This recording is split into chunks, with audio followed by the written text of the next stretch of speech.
Hello everyone, I welcome you all back to my channel Robin Classes. In this video today we are going to discuss some idioms and phrases which are very important for us to learn in order to communicate properly efficiently in English. Also these are going to be very helpful if you are taking or preparing for any competitive examinations. This is the second video I'm recording today. I have already recorded one video earlier where I also discussed some important idioms and phrases. Today we are going to start with our second video, and without any further ado, let's start with our video. So the first idiom is going to be Achilles heel.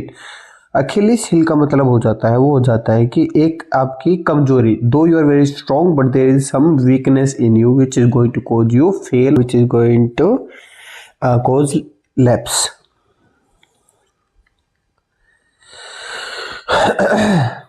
Which is going to cause you fail or which is going to cause you lapse. So let's understand the meaning of it. The meaning of Achilles heel: a weakness in a person or a system which might cause them to fail. अब उसके लिए एक example देखते हैं. They have a team with great stars, but a weak defense is their Achilles heel.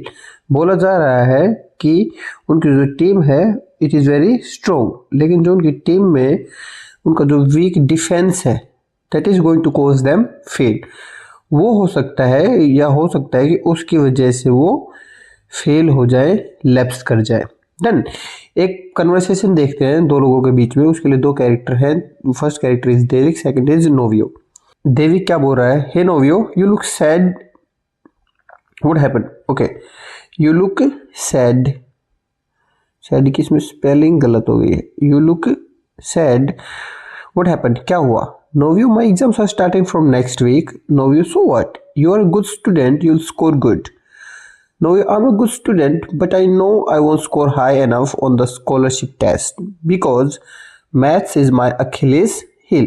So Novio, why Novio is a bit uncomfortable because he is saying that सारे subjects मेरे strong है, लेकिन which is going to cause me which is my Achilles heel, that is maths. So maths is something which is going to cause me lapse, which is going to cause me a fail.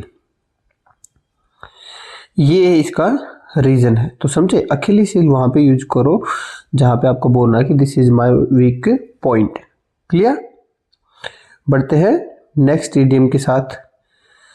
Next idiom है हमारा acid test. Acid test मतलब अंतिम इम्तिहान. देखते हैं. Something that shows the true worth और value of something और someone. एक ऐसे सिचुएशन है, एक ऐसा लास्ट स्टेज, ऐसा लास्ट टेस्ट जो दिखाता है आपकी ट्रू वर्थ और आपकी ट्रू वैल्यू. देखते हैं. The new party is doing better and better in the polls, but the acid test will be the next election. कि पोल्स के हिसाब से जो पार्टी है वो काफ़ी अच्छा कर रही है, लेकिन जो लास्ट अंतिम इम्तिहान होगा वो होगा नेक्स्ट इलेक्शन. तब जाके पता चलेगा द ट्रू वर्थ और वैल्यू ऑफ इट. एक कन्वर्सेशन देखें. Mayank, Novio, do you know nowadays I'm learning English? Novio, that's great. So how's your English practice going on? Mayank, I have practiced English for a long time in class, but the essay test will come when I speak with my English friends. तो बोल रहा है कि practice तो अच्छी हो रही है, लेकिन अंतिम इम्तिहान या असल वैल्यू या असल वर्थ का तब पता चलेगा मुझे जब मैं उसको अपने जो इंग्लिश फ्रेंड्स हैं उनके साथ बोल लूँगा. क्लियर? ये आपकी इडियम हो जाती है acid test. I hope it was also clear for you all. Next, add insult to injury. Add insult to injury. कोई चीज़ है जो ऑलरेडी ख़राब है या किसी का मूड है जो ऑलरेडी ख़राब हो रहा है, आप कुछ ऐसा बोल रहे हो जिससे उसका वो मूड या सिचुएशन है और ज़्यादा ख़राब हो जाते हैं. जैसे बोलते हैं ना, आग में घी डालना.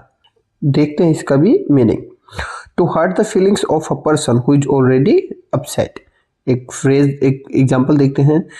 ही said my clothes didn't suit me, and then to add to insult to injury he said I need to lose some weight. तो उसने पहले तो मुझे कहा कि मेरे क्लोथ्स हैं वो मुझे सूट नहीं कर रहे हैं, जिससे I felt a bit sad.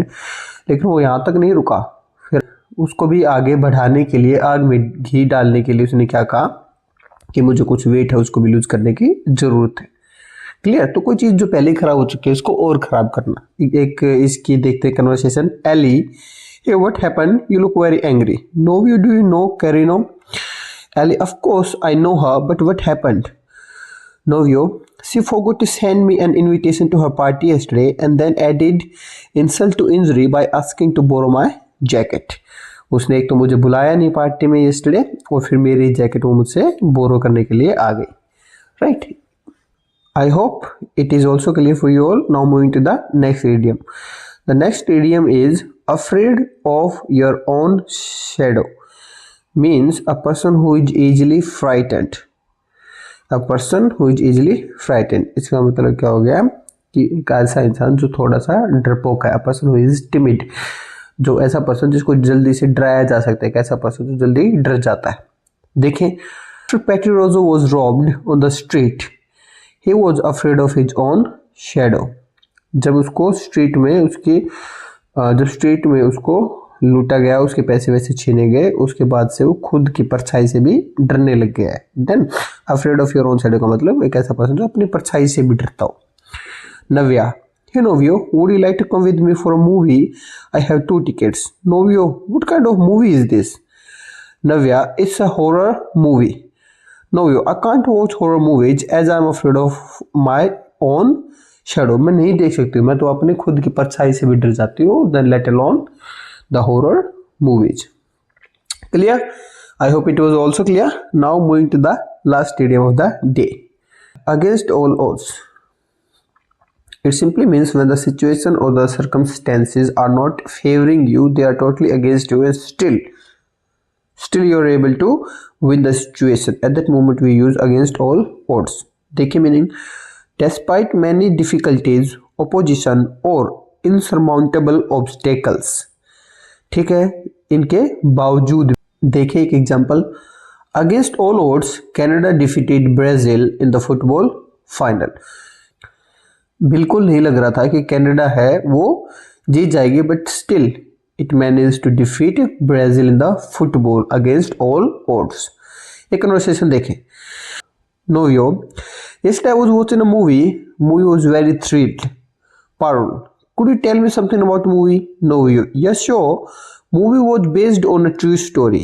Some hikers went to scale the Everest, but on their way home they lost. But against all odds, the lost hikers survived the frigid night and returned home. बिल्कुल नहीं लग रहा था that they will be able to come home, लेकिन फिर भी वो उन situations के खिलाफ लड़े, and despite those situations, despite those troubles and the difficulties, they managed to reach home. ये हमारी idiom है against all odds, right? इसको इस तरीके से, that when I started learning English, I found out I had no good friends who used to speak in English with me. I had no good devices to use or to take the help from. I did not even have good network in my village to use. But against all odds, I managed to learn English. ठीक है, so इस तरीके से कि situations were totally not favoring you, but फिर भी आपने somehow वो काम कर दिखाया. ये थे हमारी आज की 5 idioms. ये थे हमारे आज के 5 idioms. I hope you all were able to understand them properly. If you did so, I want you all to just make one sentence with all 5 idioms and just drop the response in the comment section. I'll be back with some other idioms and phrases video. Till then, stay tuned. Thank you.